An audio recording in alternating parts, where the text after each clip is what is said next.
There are a lot of negative things in the world. There's a lot of terrible things that are happening all over the world, all the time. There are lots of problems that need to get solved. There's lots of things that are miserable and kind of get you down. But life cannot just be about solving one miserable problem after another. That can't be the only thing. There need to be things that inspire you, that make you glad to wake up in the morning and be part of humanity. That's why we did this. This guy called Tsiolkovsky, one of the early Russian rocket scientists, the great saying, "Earth is the cradle of humanity, but you cannot stay in the cradle forever." It is time to go forth, become a star-faring civilization, be out there among the stars, expand the scope and scale of human consciousness. I find that incredibly exciting. That makes me glad to be alive. I hope you feel the same way. Depending upon how well you want to do, and particularly if you're starting a company, you need to work super hard. So what does super hard mean? Well, when my brother and I were starting our first company, instead of getting an apartment, we just rented a small office and we slept on the couch. And we showered at the YMCA, and we're so hot up we had just one computer. So the website was up during the day, and I was coding at night, 7 days a week, all the time. And I sort of briefly had a girlfriend in that period, and in order to be with me, she had to sleep in the office. So work hard, like every waking hour. That's the thing I would say particularly if you're starting a company. And I mean, if you do simple math, say like, okay, if somebody else is working 50 hours and you're working 100, you'll get twice as much done in the course of a year as the other company. The other thing I'd say is that if you're creating a company or if you're joining a company, the most important thing is to attract great people. So either join a group that's amazing that you really respect, or if you're building a company, you've got to gather great people. I mean, all a company is a group of people that have gathered together to create a product or service. And so depending upon how talented and hardworking that group is, and the degree to which they are focused cohesively in a good direction, that will determine the success of the company. So do everything you can to gather great people if you're creating a company. Then I'd say focus on signal over noise. A lot of companies get confused.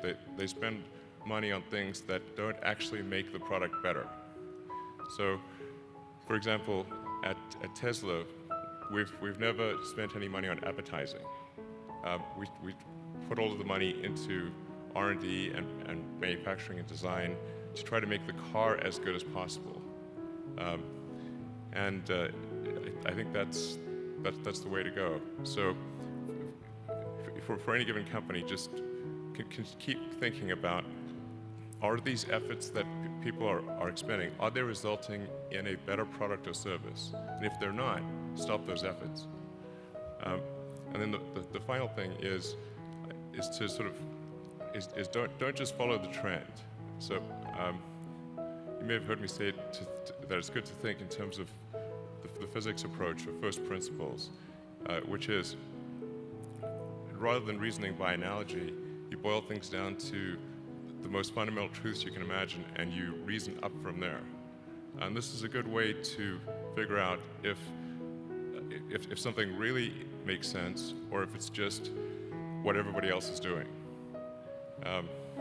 It's hard to think that way. You can't think that way about everything. It takes a lot of effort. But if you're trying to do something new, it's the best way to think. And that framework was developed by physicists to figure out counterintuitive things like quantum mechanics. So it's really a powerful method. Anyway, so that's, and then I think that the final thing I would encourage you to do is, now is the time to take risk. You don't have, yeah, you don't have kids. Your obligation. Well, sorry, probably don't have kids.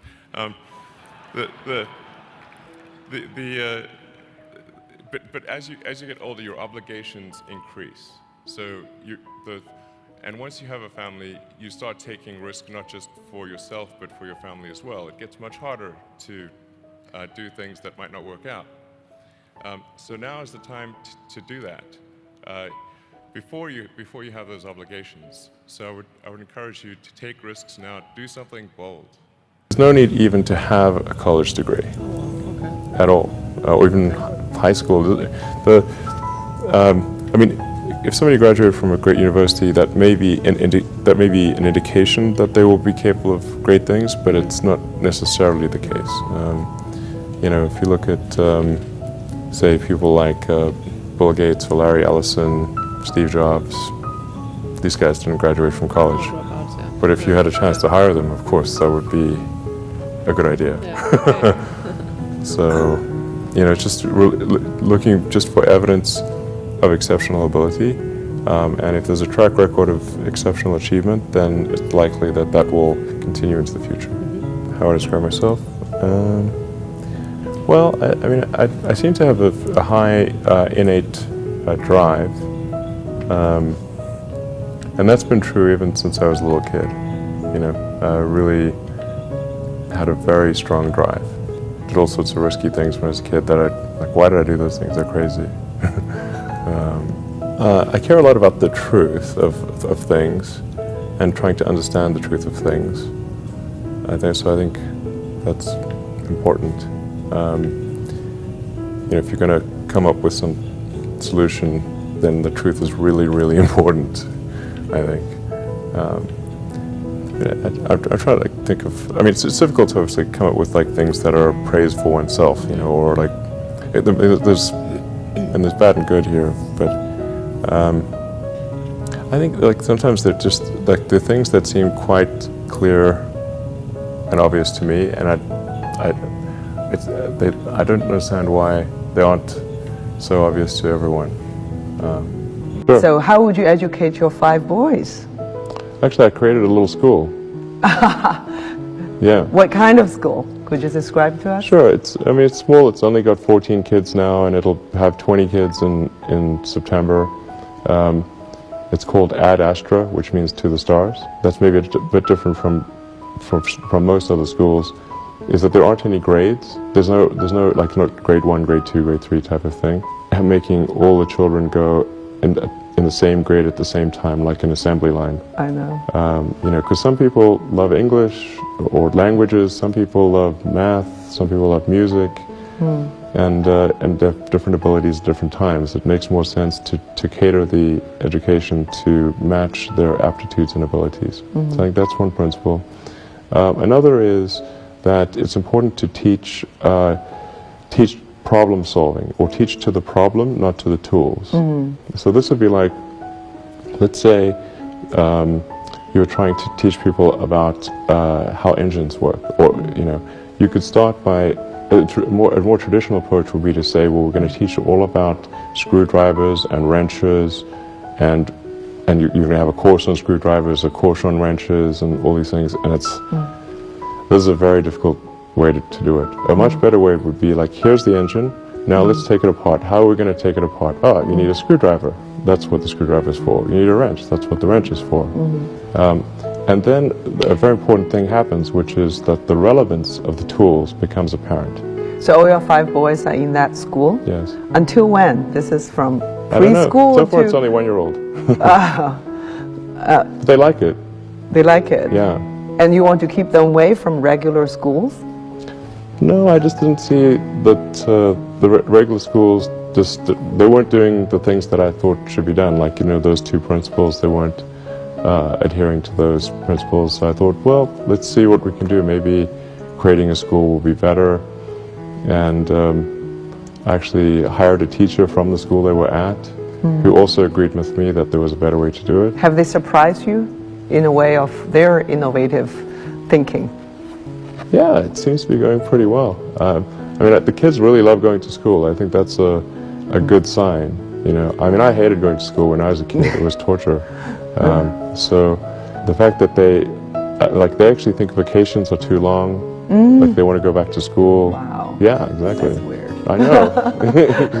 Age or people like that? What is it you have in common with them?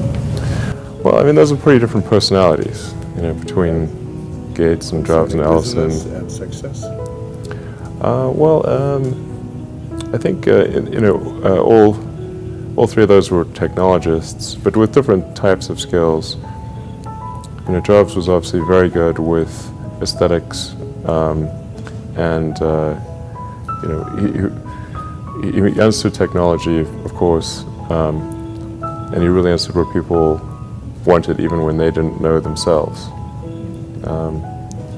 And he was not afraid to break boundaries. But like say, like Gates would probably be better at sort of raw engineering and technology than Jobs, but not as good on aesthetics.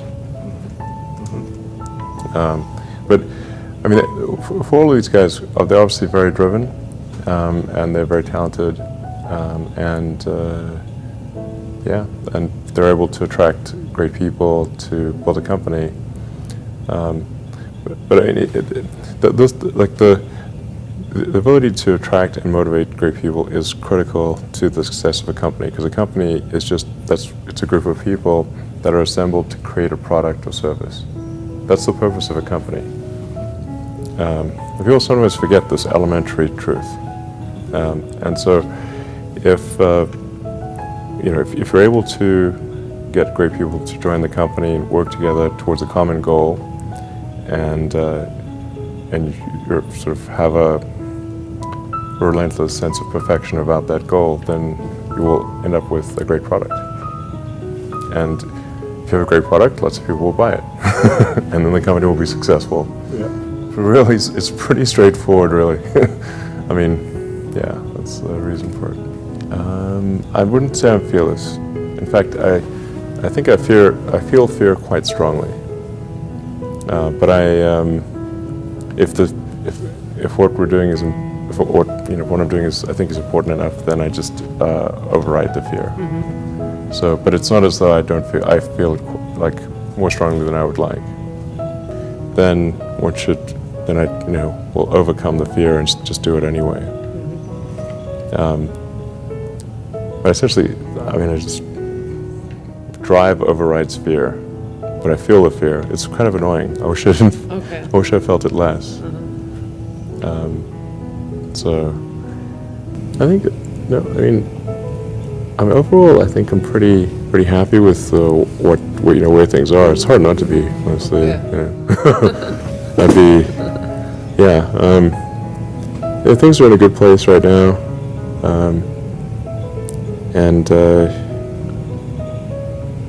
mean, I'd like to. Looking ahead, I'd like to see humanity go beyond Earth and have people on Mars. That would be really great. And to see widespread adoption of electric vehicles and renewable energy. These are great things. And I think those would be really, really cool. I think so when you create a company, I mean, if you think, well, what is a company really? A company is a group of people gathered together to create a product or service, and that's really all a company is. And so you have to really believe in what you're creating, and that it's and know in your heart and mind that this is something that matters, that and that the world ought to have. And I think it's important to investors to show that you're all in.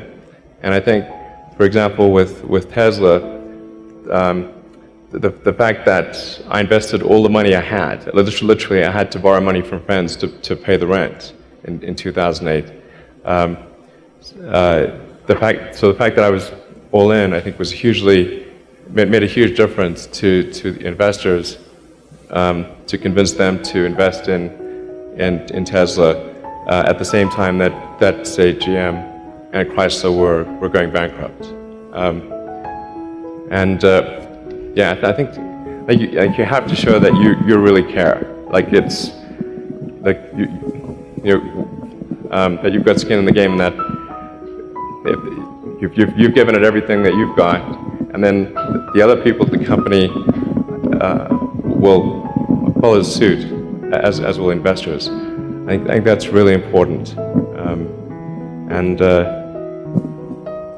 Yeah, I did that at both SpaceX and Tesla. I think that's really fundamental. And then when you hire people, or really what you're trying to, when you hire people, that just means you're convincing people to join you in the endeavor. You should hire people that are also passionate about what you're doing. So it's not just that they're not just there for the salary. They really need to care about what they're doing, and then they will stay during the dark times.